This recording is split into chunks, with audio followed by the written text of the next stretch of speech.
What up, HubSpot admins? You are at becoming the super HubSpot admin. I'm Matt Bowling with Supered. And if you're a HubSpot admin looking to become one, you found your right place. Today we're talking to John Heritage, aka the Dude, at Evenbound. He may have started it. He may help run it. But he's the Dude.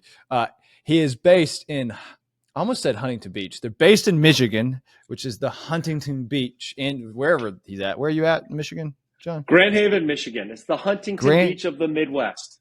Yes. Yeah. For 2 days out of the year. But when those days occur, it happens.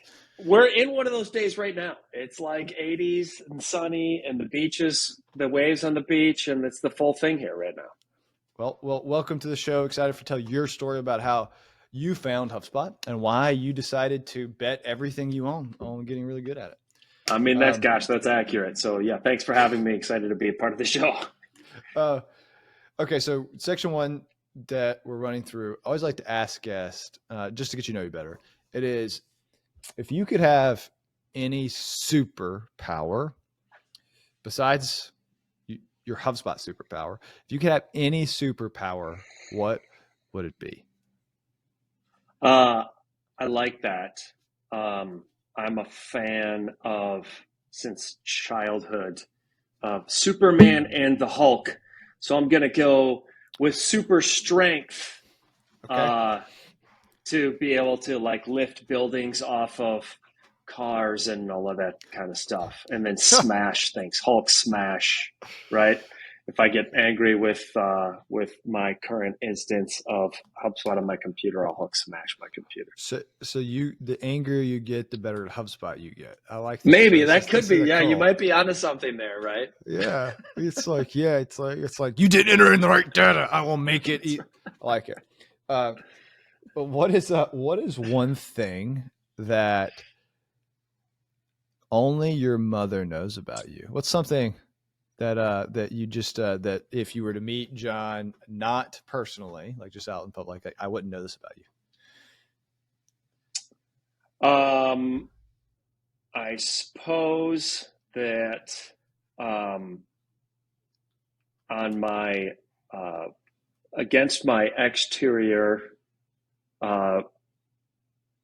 tendencies, I have a soft, gooey middle.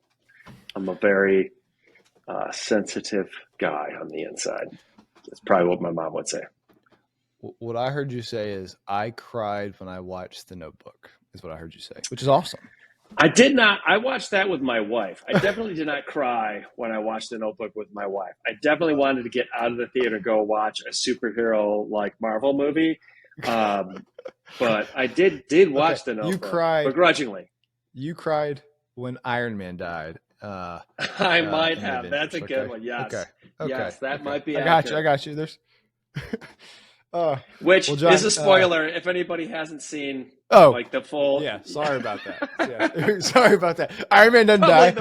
Probably the most spoiler. Yeah. There's a bunch of there's a multiverse, John. So it's just depending on what very multiverse. Good. Fair enough. Yeah, everything can be true in any multiverse.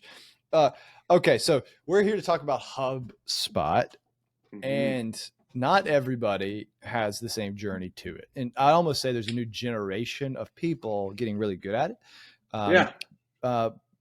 And there's a myriad of different ways. And let's discover this with you. What were you doing? Like before, and let's choose like after college, right? But what were you doing before you thought about HubSpot? And when was the first time you heard about it? Yeah, that's an awesome question. And I'll kind of go back as far and keep it as high level as I can, just to cover the ground of like the working history. But I mean, my background, I've been working in related industry fields for the better part of 25 years. For a season, I worked at a number of different marketing agencies and branding agencies. I did some time at a very high-end photography studio that was shooting for like the automotive industry and stuff like that.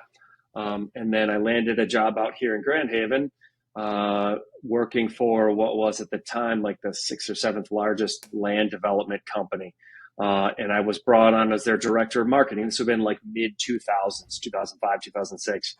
And that company had a very traditional like marketing execution. They were just sending direct mail postcards and driving those cards. Those went to 1-800 numbers, and they had their sales team fielding calls. And I said, there's this thing, it's called the internet, and you can actually make websites and pages, and then you can like buy clicks and send clicks into these funnels, and you can track that whole thing in like a spreadsheet and see how your leads are performing and like that. And they hired me to build that whole thing out, and I did. And over the course of a couple of years, it was wildly successful. And then, of course, in 2008 and 9 kind of time frame, that wasn't such a great time to be in real estate. And what happened with that company, which was just an awesome experience to be a part of that company, is it devolved into some smaller brokerages. And those smaller brokerages needed somebody as a marketing consultant to help them sell through stuff. And so I stepped into that role, and that was the roots of what then became Evenbound. Interesting, my wife was pregnant with our firstborn at the time, and she basically said, like, you got like a 5 or 6 month roadmap to make this work financially for us, or you got to go get a job. And so, like, I distinctly remember working out of my home office and rolling around on the floor with my kid and trying to make this, like, this marketing consultancy work.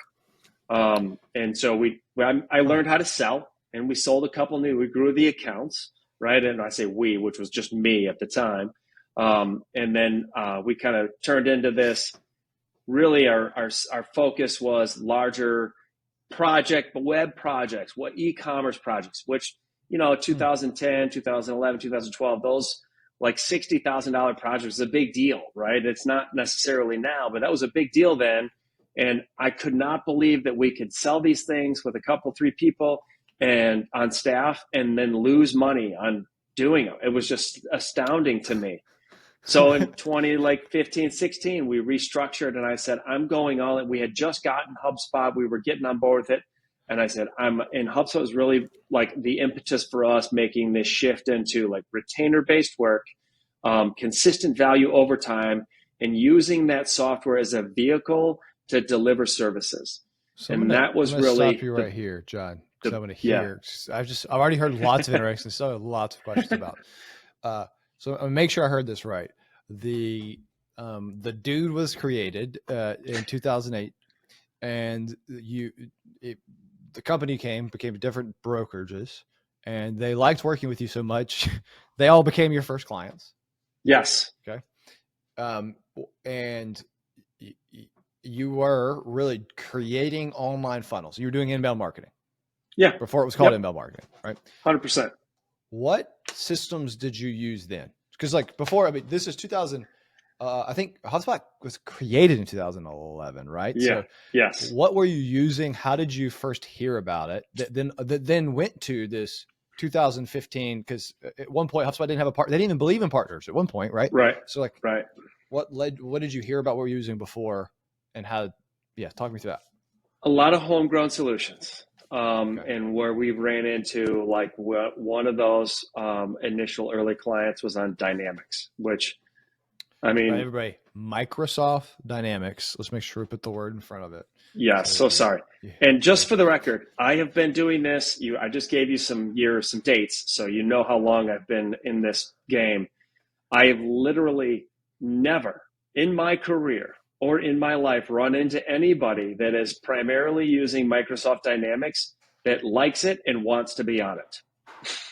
That should tell you everything you need to know about Microsoft Dynamics. So you hear it. I was a Microsoft Dynamics admin for a bit, and I would have, and I liked it. Oh, God. Until and I just say, not that I was right. I just told you, I was like, I could, there for a hot second, was convinced otherwise, but you were right. Like, I agree with you. There's, you don't hear people shouting from rooftops about how much they love Dynamics. So, yeah. So to answer your question, most of the tools that we were using were centered around like showing people like data studio reports or spreadsheets or pulling data from AdWords and kind of homegrown reporting mechanisms.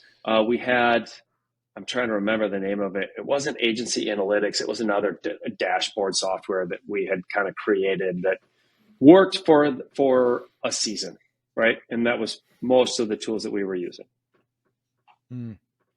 So you're moving from 2008, you're building up your business, increasing your clientele at 2015. Yep. How large was your agency at that point? 2015, I want to say we were probably 10 people, 12 people, something like that. And so you come into the office one day and say, "No, we should change." I love that. I have not laid our timeline over top of the Hubspot timeline, but it would be really fascinating to do it because I'm sure they both marry up, right? All of our growth has been centered around HubSpot, but I would say I remember our very first outreach was from a guy named Charles, who I think I'm still connected to on LinkedIn, who made the case for me over the course of 3 or 4 sales calls that we need to not only be on HubSpot, but that we also need to be a part of this partner program. And we had a couple of very specific features on the landing page builder and the email campaign. The way that we tracked email, we were doing a heavy load of email marketing. And so we said, well, we can sell this to like 3 or 4 clients. And we needed ourselves just because like the cobbler's children do not need to go barefoot. They need shoes and good shoes. And HubSpot was those shoes.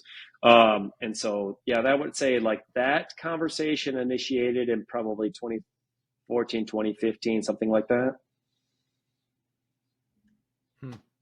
And you're in HubSpot, but there's other competitors out there that are doing the similar thing, that partner programs. Mainly at this point, I think, I don't know if Pardot was bought yet, but there's Pardot. So oh my gosh, dude, why not around Pardot? Why not around Marketo? Why, like, you chose HubSpot why? We actually sold an engagement for somebody for like, I think it was the 90-day thing to stand up some campaigns and do some stuff and track the whole thing through their system that they had, which was Pardot. Mm-hmm. And at the time we were like, I mean, this is the company sold like. And for those that don't know, Pardot is now Salesforce Marketing Cloud. Everybody just right. bought. It's been, anyway, just sort of give some history.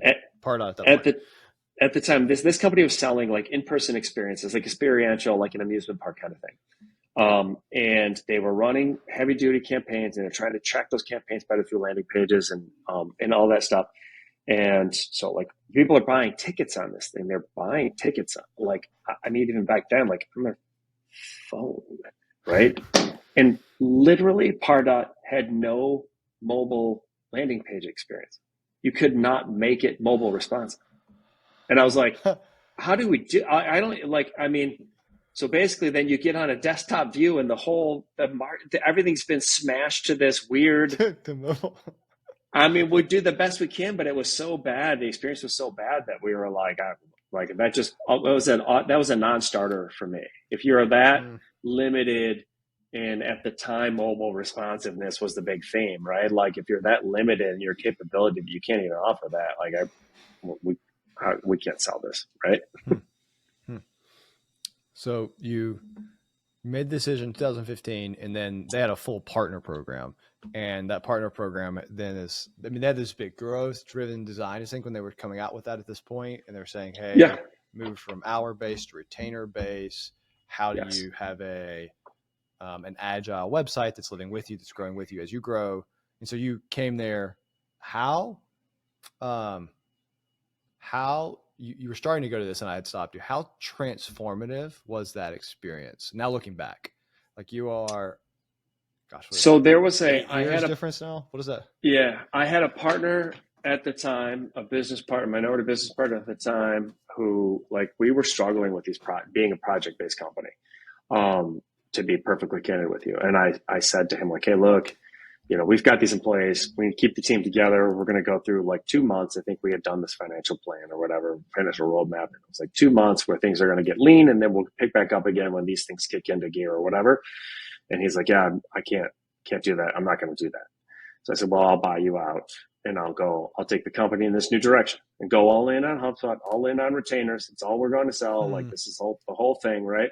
That happened in that time frame, and that proved to be right. Like, you make bets in life, right? And you look back at them and you're like, it's easy to look back and say, like, I did these things correct. I'm 100% sure that I was right in that move, right? Because if we hadn't done that, we just wouldn't be in business today. There's no way. So, and I think to be fair, I've made that bet several times since that initial bet, and I think I've been right every time since then as well. To reinvest in HubSpot? I mean, because there's constantly people come, hey, you should do something else different. 100%. Okay. Yep. Okay. Well, I love this story. So it's not often, and I say this, I'm often telling super admins, it's really cool to hear and we use the word agency, but like solution partners and their life on how they became in the HubSpot ecosystem. It's like, I'm solving these things. I needed a software that could actually help me solve these things. So my clients were happy. So it's a new way. What is, as a transition, what is like someone's for the first time, maybe even, they likely could be interviewing with you or someone on your team for a job in HubSpot. How would you tell someone, how do they get good at HubSpot? If I'm someone that wants to become a profession, I want to make this a profession, and I want to work for Evenbound, example, it's my life dream, Evenbound or bust. How do I get good and impress John, the dude, Heritage? I think you need to be involved in the online communities where these conversations take place. And I think you need a heavy dose of certifications through the HubSpot Academy. And I think you need to know the product really well, right? So any of these places, where the conversations are happening, like, I don't know if I'm allowed to drop, but like Sprocketeer or, I think it's a Discord group, the HubSpot community, all of those channels within the community. The certification process of like getting the right certifications going down those specific tracks. Do you want to be an expert at Service Hub? Do you want to be an expert in the marketing tools? Do you want to be an expert in the sales tools and sales enablement? Like, there's so many different channels and paths that you can go down that it's amazing what they have built in the community that enables people to develop a career path and a level of expertise that is like just ripe with opportunity. Whether you want to work for a partner or whether you want to be an independent consultant or whether you just want to bone up to be a better employee for the organization that utilizes the software. There's no shortage of opportunities to develop and grow your expertise, right? So I heard summary is number one is be in communities. So I'll say Sprocketeer is a good one, but there's also RevOps Co-op, Wizard of Ops, Rev Genius. Like, there's all of these. They're not HubSpot only. There's all these places that you can go to learn and have conversations with people. That's number one. Number two is just go get a bunch of HubSpot certifications. If you come and you say, I have 15, you're like, wow, like that shows you got some gumption. You got 15. That's cool.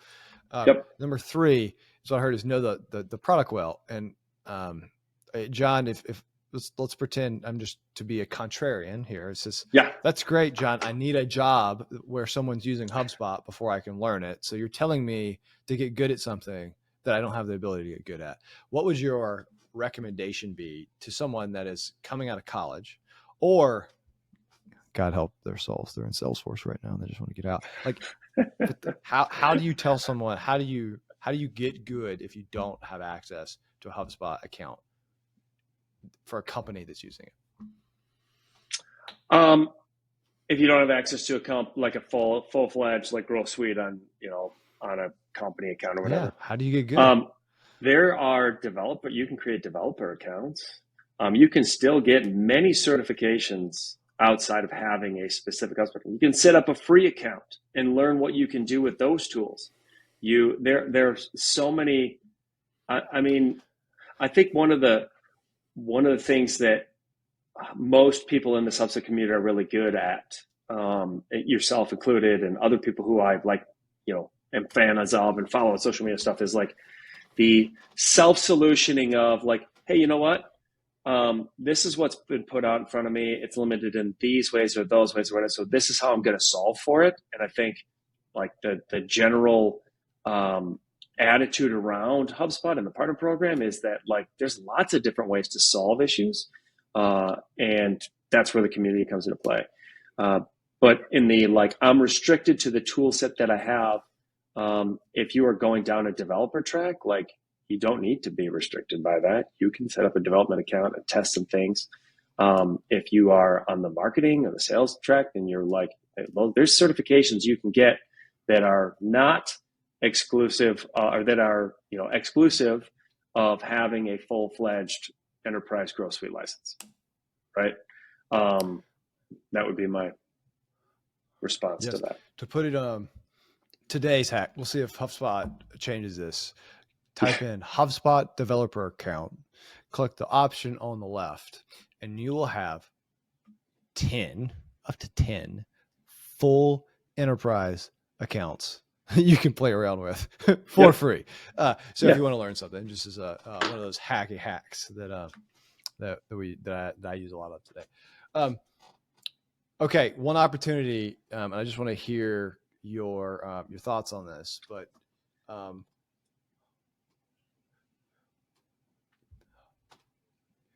HubSpot is going up market. Today, they went from SMB focused to mid-market to and then now going to enterprise focus. If you were deciding, hey, I'm going to make a career as a RevOps professional, focusing on marketing operations, sales operations, or customer service operations, I am a professional that's focused on those things. Just so for like the beginning. So at the beginning, I'm choosing, why would I choose HubSpot and not Salesforce when the average salary is higher for people who do Salesforce?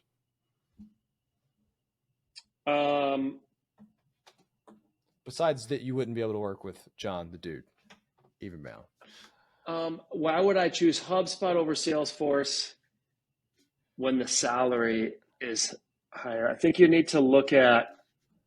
I don't want to look. I think we fall into this trap as HubSpot partners of, and we only work at HubSpot for the record. So like, you know, I do look at the world through orange glasses, but like I don't want to take anything away from what Salesforce has accomplished. But I also think when you look at the maturity of the product and the maturity of the market, like my sense of things, right or wrong, probably arguable, but my sense of things is that the maturity of Salesforce is kind of capped out, and that HubSpot is continuing to grow and develop and innovate.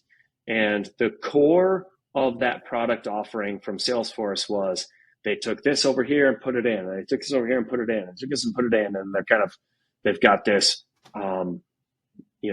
very like cobbled together kind of package of solutions that they use to deploy software.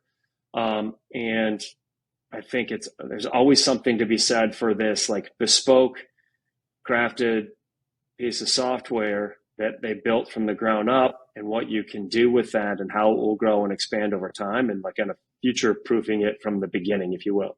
So just the core product offering specifically, there is, from a partner perspective, I think there's less competition, less expert competition in the HubSpot ecosystem. And I think it's a better product for what it's worth. I'm not going to claim to be a Salesforce expert, but I've seen enough of it and I've used enough of it in comparison. And when we're integrating and stuff like that, and we've certainly done plenty of projects where people are like, we're on Salesforce, and we're like, great. And then 3 months later, they're like, how do we get off Salesforce? I'm like, piece of cake, right? So I'm not a Salesforce expert, but from my perspective, I think that's the reason why you would choose to chase down like opportunities within the HubSpot ecosystem specifically. I'll only add one little flavor into that, which everybody listening, I'm sure, is well aware. HubSpot invested in, and a couple of times now, this IDC report, which is basically an estimate of the market opportunity around that software. That is a very key driver to decision making inside of my business and everybody else who's my size or larger. And that's just the general theme there is like we need more people to help solution around this software, need more experts. And like you can kind of write your own ticket and make your own career path right within this ecosystem, if you have any desire to do so, right? I can't say the same thing for Salesforce. I can't say that, right? I think there's plenty of people that are service stuff around Salesforce. It's a like, blue ocean versus red ocean type scenario. So I heard there's this idea of crafted, not cobbled. There's idea of maturity versus emerging, an idea of inundated, meaning already, or a deluge already being, there's not much space for, versus lots of opportunity, don't have enough people that know how to do it. And so like generally that's why you would recommend HubSpot versus Salesforce. Yeah. I love it. I love it. John, the dude, this has been a pleasure. This is fun. It's like I am telling the entire journey. Started in marketing, moved to Grand Haven. Did I get this right? Yes. Yes. Moved to Grand Haven for a marketing job. The economy blew up. You had 5 months to figure out a business. You did. 2015 found HubSpot. Made another bet where you're like, hey, we're gonna go bigger. We're gonna go bigger, go home again in 2015, which is what you did in 2008, and then and now you're here. So I appreciate for you telling the journey and sharing what you learned along the way, John. Appreciate you. 100%. Thanks for having me on. Okay, well, everybody, stay awesome, keep doing it big, and stay super. Adios, everybody.